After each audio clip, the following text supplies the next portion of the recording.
Yo la team, j'espère que vous allez bien, que vous passez une excellente journée. On se retrouve ce soir pour une toute nouvelle vidéo de Paris Sportif, direction la Coupe d'Europe. Encore une fois, on va parler de la Ligue Europa avec les barrages comme pour la Ligue des Champions. On a 8 matchs qui nous attendent ce jeudi avec des affiches plutôt intéressantes. Forcément, ce petit Porto à Rome, il va être très plaisant à regarder, mais il y a des affiches assez intéressantes. L'Ajax qui joue, Fenerbahçe, Porto-Roma, comme je te dis, Galatasaray qui va à la Z Alkmaar, l'Ajax d'Amsterdam qui joue à l'Union Saint-Gilloise. On a quand même une Ligue Europa plutôt séduisante. On va se poser 8 petites minutes, 8-10 minutes, on verra, et on va analyser un petit peu toutes ces rencontres. Juste avant ça, si toi aussi tu aimes les paris sportifs, je t'invite à mettre ton plus beau pouce bleu sur cette vidéo. Il faut savoir que le match entre la Z et Galatasaray, on en parlera dans quelques minutes, mais on prendra le temps également d'envoyer des bêtes buteurs sur mon canal Telegram. Donc n'hésite pas à nous rejoindre. Le lien est en commentaire épinglé. On enverra sûrement des choses pendant cette période de LDC. Donc n'hésite pas et rejoins-nous. On commence tout de suite avec le Fenerbahçe qui reçoit Anderlecht. Forcément, avantage aux Turcs. Sur ce coup, une équipe de Fenerbahçe qui tourne extrêmement bien à domicile depuis le début de saison. Seuls Galatasaray et Bilbao ont réussi à s'imposer. On le sait également, à cette équipe du Fener, elle tourne sur une moyenne quasiment de 2 buts par match à domicile. Donc logiquement, on devrait les voir marquer au moins 2 fois, on va dire, dans ce match. Alors que du côté d'Anderlecht, ils ont clairement joué à se faire peur. Il manquait un petit point pour être sûr de terminer dans le top 8. Ils ont terminé par 2 défaites contre Pilsen, mais également Hoffenheim. Sur l'ensemble de la compétition, c'est une équipe qui a fait des belles performances à l'extérieur. Il y a un match référence quand même à la Real Sociedad pour une victoire de but 1. Mais on a également une équipe qui actuellement, que ce soit en championnat ou en Coupe d'Europe avec ses 2 défaites en 2025, marque un petit peu le pas. Donc moi, je vais quand même me positionner sur une victoire de Fenerbahçe sur ce coup. On enchaîne avec Ferencváros qui reçoit Pilsen. Match là aussi plutôt intéressant où sur le papier, je mettrais un avantage à Ferencváros, une équipe qui tourne extrêmement bien à domicile également et qui surtout dans cette campagne européenne reste quand même sur 8 buts marqués sur les 2 derniers matchs à domicile, et 4 contre Malmo et 4 contre l'AZ Alkmaar. Forcément avantage, comme je te l'ai dit, hongrois, mais attention quand même parce que Pilsen à l'extérieur, c'est pas forcément n'importe qui. Ok, il reste sur une défaite 3 buts 1 du côté de Bilbao, mais également une en championnat du côté de l'Olomouc. Mais dans cette période de Coupe d'Europe, il y a eu des nuls intéressants. Je pense au nul à Francfort, au nul au PAOK également. Pourquoi pas aller chercher un petit nul et prendre une option sur le match retour. Je vais quand même partir sur une victoire des Hongrois, mais rembourser 6 matchs nuls parce que cette équipe de Pilsen est capable pour moi de faire un coup sur ce match. On enchaîne avec Midtjylland qui reçoit la Real Sociedad, une équipe de Midtjylland, et c'est une information importante qui n'a toujours pas repris son championnat. Pour l'instant, il y a eu seulement 2 matchs de Ligue Europa en 2025, c'est plutôt bien passé.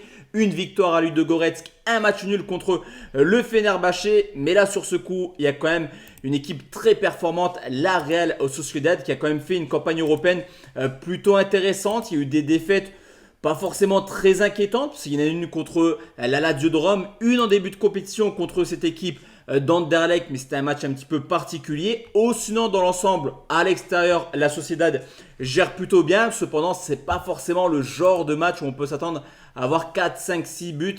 Généralement, avec la Sociedad, c'est des matchs assez fermés à l'extérieur. Donc, je vais mettre un avantage aux Espagnols dans un match, comme je te l'ai dit, assez fermé. Je vais prendre nul ou Sociedad.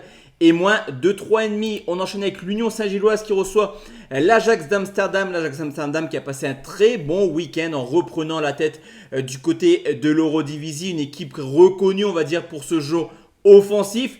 Les bookmakers mettent l'Ajax favori sur cette double confrontation. Vous me direz, c'est logique. Je vais plutôt également me pencher sur une qualif de l'Ajax. Mais je pense quand même que cette équipe de l'Union Saint-Gilloise, faut la prendre au sérieux. Parce que déjà, à domicile, c'est une équipe qui perd très peu. Il faut remonter au 27 octobre pour retrouver trace d'une défaite.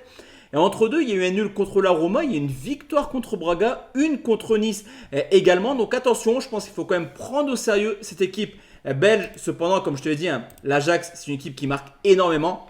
Donc sur ce coup, je vais plutôt aller chercher les 2 marques. Le plus de 2,5 peut être joué également, mais je ne serais pas étonné également de voir un petit score de parité, un but partout. L'AZ contre Galatasaray, c'est le remake des matchs de poule. Il y avait eu un but partout entre les 2 équipes dans un match où il y avait eu énormément d'occasions. Donc c'est réellement ce genre de match que je vais utiliser sur mon canal Telegram pour t'envoyer des pronostics buteurs. N'hésite pas à nous rejoindre. On va aller chercher du lourd. On verra un petit peu la composition d'équipe de Galatasaray, mais au vu de la force offensive Je me dis quand même que cette équipe est capable de marquer quelques fois. Et la Z, c'est pareil, à domicile, ça marque. Donc là, on va parler buteur sur Telegram. On enchaîne avec le FC Porto qui reçoit l'AS Rome, une équipe de Porto qui va mieux après quand même un début d'année 2025 très compliqué. Ils ont enchaîné 4 défaites de suite. Ils vont mieux, que ce soit en championnat mais également en Coupe d'Europe. Ils sont passés par la petite porte en s'imposant du côté du Maccabi sur le score de 1-0. À domicile, cette équipe de Porto, par contre, il n'y a pas de surprise. Généralement, ça gagne tous ses matchs. Mais attention parce que la Roma, depuis l'arrivée de Ranieri, ça va extrêmement bien. On l'a encore vu ce week-end, victoire 1-0 du côté de Venezia. C'est une équipe qui, après un début de saison très compliqué à l'extérieur, vient de remporter 2 matchs de suite en championnat. Donc une équipe qui a clairement fait le plein de confiance. Sur ce coup, je vois un duel intéressant. Sur la double confrontation, je mets un avantage à la Roma que je trouve plus en forme, on va dire, que les Portugais. Mais pour le match aller, je pense quand même que Porto est capable d'embêter les Italiens. Je vais prendre les 2 marques. Le PAOK qui reçoit le Steaua Bucarest. Ce match, il est très compliqué à analyser parce que par rapport à ce qu'on a vu lors des matchs de groupe, j'ai envie de te dire avantage au Steaua. La cote, elle est extrêmement élevée. Le PAOK est favori pour les bookmakers. Mais par rapport à ce qu'on voit, le Steaua a eu des résultats plus cohérents, mis à part cette lourde défaite aux Rangers 4-0. Eh ben, il n'y a quasiment que des victoires. Victoire du côté de Karabag, un match nul à Hoffenheim et également en début de compétition, une victoire du côté justement du PAOK dans un match que les Grecs avaient plutôt dominé. Le PAOK à domicile, comme je te l'ai dit, a eu une période très compliquée. D'ailleurs, c'était une période pendant laquelle le Steaua a réussi à venir s'imposer. Mais dernièrement, ça va un peu mieux. Il y a également des matchs un peu référence, on va dire. Cette victoire contre Ferencvaros, cette victoire également contre le Slavia de Prague. Le Steaua nul, il ne m'étonnerait pas les gars, mais au vu du match aller, de la surdomination du PAOK, je ne pense pas que les Roumains seront capables de réitérer ce genre de prestation. Donc je vais prendre PAOK ou nul et moins de 3,5. Là aussi, Bucarest, ce n'est pas forcément une équipe qui encaisse énormément. Et enfin, on termine cette vidéo avec Twente qui joue contre Bodo Glimt sur ce coup. Attention, attention danger puisque Bodo a fait une très très belle campagne européenne, surtout à l'extérieur. On l'a vu, match nul à l'Union Saint-Gilloise, victoire du côté de Braga, courte défaite à Manchester et match nul du côté de Nice. C'est quand même une équipe qui a des performances à l'extérieur en ce début de compétition. Pour Twente, c'est très compliqué de juger parce qu'ils ont eu un calendrier complètement exécrable à l'instar de Leipzig en Ligue des Champions. Ils n'ont pas eu de chance lors du tirage au sort, mais ça reste là aussi une équipe qui offensivement à domicile est plutôt présente et marque régulièrement dans ses gros matchs. Je pense à ce match contre Fenerbahçe, je pense à ce match également contre l'Ajax en championnat.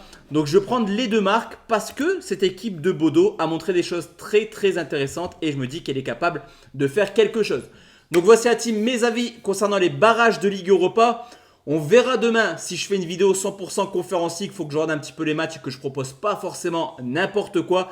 En tout cas, si vous voulez mes vrais tickets spécial Coupe d'Europe, vous savez où me rejoindre, direction Telegram. Très bonne soirée à tous et à toutes. Très bon match, bon pari, bon bet et restez maître également de votre bankroll. Ciao, ciao la team.